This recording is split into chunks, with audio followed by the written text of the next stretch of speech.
Good morning sa lahat. Mabilis ang layout and design ng ating prayers for the GC guys. Using cellphone tayo, docs apps and slides apps ang ating ginagamit na pang design.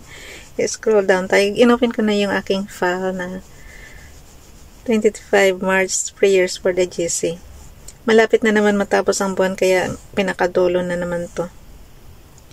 18 March 2023, ang ating font is Play for Display. Size 12, text color ay neon blue, highlight color is yellow, naka-bold. Okay. Basahin na natin. From Family GC, yung mga gustong sumali sa Family GC guys, pakikontak yung aming founder, Harry P. De La Cruz, or yung mga admins ko, founder Muti, admins Roger Pakatang, Aileen Samarin, Aiki Akma, Sarah Golingana ng Ilsa sa Amerika at ang inyong likod, Ralph Lion Pagugo Vlogs. Pakisubscribe na rin sa kanilang mga YouTube channel. And yung gusto magpa-member sa Family GC, i-add nyo lang and then i-confirm na yan ng mga admins. Kung sino mang unang makakakita dyan. Dito muna tayo sa kay Ralph Lion Pagugo Vlogs. Pakisubscribe. 2 Timothy chapter 1 verse 7, For God gave us a spirit not of fear but of power and love and self-control. Kay Princess Diane Channel naman, Merciful Lord, thank you for waking me up to see this beautiful day. I know that it is by your grace that I'm able to see this day. Lord, you know what's happening to my body and the pains I suffer every day. Let your healing power stream into the depths of my soul and restore my health. Take my pain and sustain me by your grace. Give me strength and courage as I wait on you for my restoration. In Jesus' name I pray. Amen. Dali na natin yan sa ating slides apps para maisama natin sa ating repost prayer. Basahin ko lang. Ralph Lion Pagubo Vlogs. Ito ay 18 March 2023 pa. So, pareho lang yung kay Princess Diane Channel at kay Ralph Lion Pagubo Vlogs. Yun nga lang may picture yung kay Princess Diane Channel. The mouth of a righteous man is a wall of life, but violence covereth the mouth of the wicked. Proverbs chapter 10 verse 11, Bible King James Bible. Kay Ronelo Ligaspe Vlog naman, The wind bloweth where it listeth, and thou hearest the sound thereof, but canst not tell whence it cometh, and whither it goeth. So is every one that is born of the Spirit. John chapter 3 verse 8. Dito naman tayo kay FB Donalyn, pakipollow sa kanyang Facebook account. Kinuha lang din niya yan sa Google. Dear Lord, I thank you for your work. Okay, ulitin ko. Ilayo-layo natin ng konti kasi hindi makabasa yung ating mata. Dear Lord, I thank you for your word today. I ask that you would increase my wisdom and understanding as I read.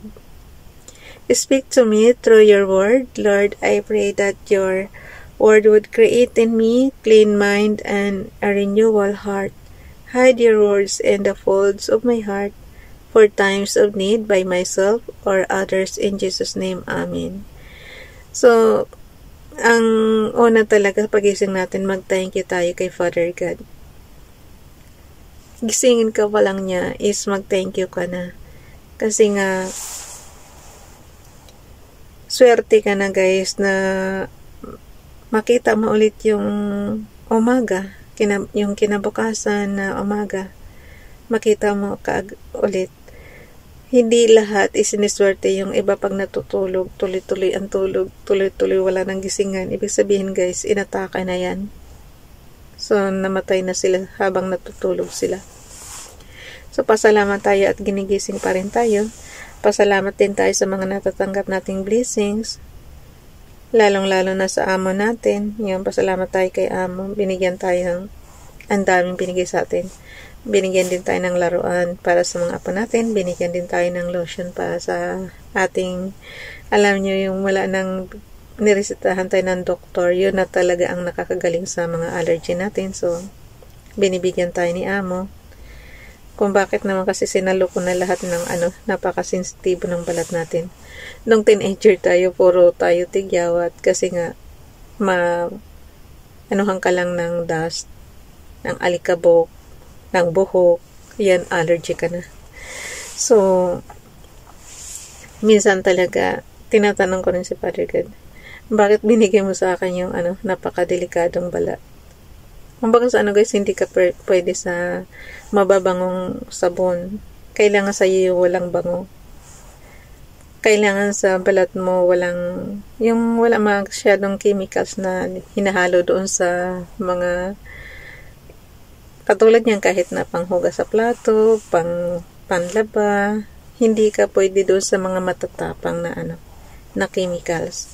Ganun kasensitibo ang balat natin. Kahit nung teenager pa tayo, ganun na tayo. Kaya nga, puro tigyawat ako nung teenager tayo kasi nga, napakasensitibo. So ngayon, mula nung nireseta yan ng doktor sa akin na yung pang lotion, kahit wala ka pang allergy, yan ang ginagamit natin. Hindi na hinihintay na magka-allergy.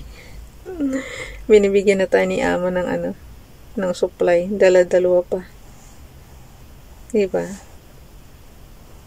Ang inaano ko sa inyo, ganito yung binibigay sa akin ni Amo. Ito kabibigay lang niya sa akin. Yan, ganun. Pang sensitive skin talaga siya. Yan. Kaya nire-resita ko na rin yan sa inyo na yung mga katulad kung sa bagay hindi naman tayo pare-pareho ng balat, pero yan yung niresita sa akin ng doktor sa mga sensitive skin. Oh no, naabutan na tayo ng oras. Tapusin na natin yun guys. Ilagay ko na lang naman yun sa storage apps. Kaya dala-dalawa yan kasi nga may pasok sila Amo, so kailangan nating on time sa trabaho. Yung alaga ko rin, binibigyan din ako ng pamahid ko naman saan. Ito naman ang binigay ng alaga ko sa akin. Tuwing uuwi yan dito, meron niyang pang yung pamahid ko sa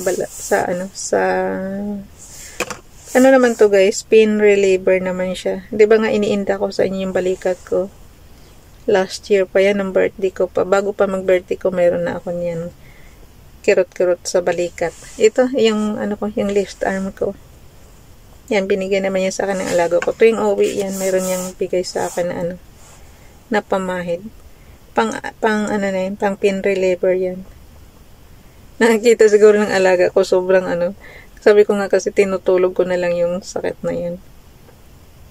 Kasi nga pagka kumikirot, akala mo may sugat na nagnanana sa loob. Ganun siya kakirot. Ganun kakirot guys. Kaya nga sabi ko sa inyo, pag mag-relax na ako sa Pilipinas, talagang todo relax na tayo. Kumbaga sa gagawin na natin yung mga dapat yan, kung kailangan ipamassage yan, ipapamassage na natin yan. So, kasi nung una, parang naipit lang yung ugat niyan kasi nga naitukod ko nga yan ng husto nung na-outbalance ako doon. Nung sinamahan ko yung matatanda ni Amo, yun, parang naitukod ko pa nga yan talaga doon sa Kaya lang pinipigilan ko yung lakas kasi yun. Kaya yata nagkaganyan. Pigilan ko yung lakas na ma-impact. Kung hindi, sub-sub ako noon. Hindi ko alam kung kung minor attack yun. Pero nagtaka talaga ako, bakit ako unconscious? Para kang dizzy na. Pero bigla guys, segundo lang. Kaya lang yung impact pa ng ng pagkatukod ko, sobra. Yung force. Pagka-screenshot nito, daldal na naman ako, tapos na yung oras ko, na abutan na tayo ng oras. Pagka guys, i-screenshot nyo lang, yung pagka-full na yung screen natin, yan, mababasa na. Pag hindi nyo pa rin mabasa mga ka-GC ko, nyo na lang, i-zoom nyo na lang. Naiintindihan ko naman kasi maliliit yung font.